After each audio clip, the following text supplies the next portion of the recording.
एक शांत गांव में जहां सूरज की रोशनी धूल भरी सड़कों पर सुनहरे रास्ते बनाती थी, एक युवा लड़का रहता था जिसके पास एक बड़ा सपना था। रोहन की साइकिल पुरानी थी, उसका पेंट उखड़ गया था, उसकी चेन जंग खा गई थी, लेकिन उसके लिए यह एक चमकदार घोड़ा था।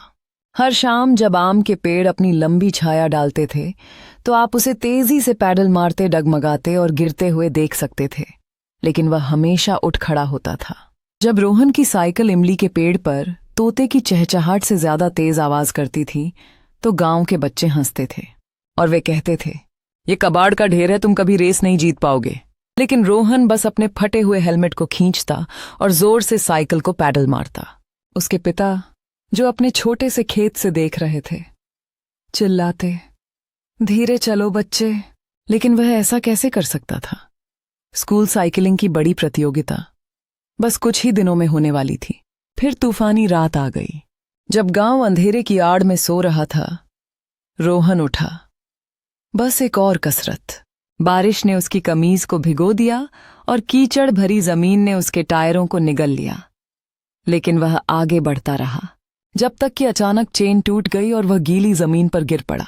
जब उसके घुटने पर खून बारिश में मिल गया तो रोहन के आंसू बहने लगे। लेकिन फिर उसने अपने पिता के शब्दों को याद किया, असली साहस गिरना नहीं है, बल्कि हर बार गिरकर उठना है। उसने उठने का फैसला किया और अपने टूटे हुए साइकिल को धीरे धीरे घर ले जाने लगा।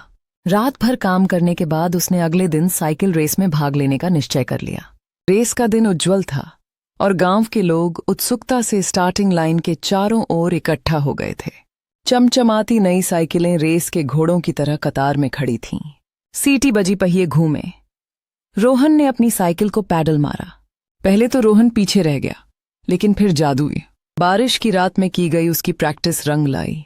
हवा की तरह वह दूसरों से आगे निकल गया और जैसे ही रोहन ने सबसे पहले फिनिश लाइन पार की, कुछ अद्भुत हुआ। जो बच्चे कभी हंसते थे, अब वे सबसे जोर से जयकारे लगा रहे थे। कीचड़ और वैभव से सनी उसकी पुरानी साइकिल उस दिन गांव की टॉक ऑफ द टाउन बन गई।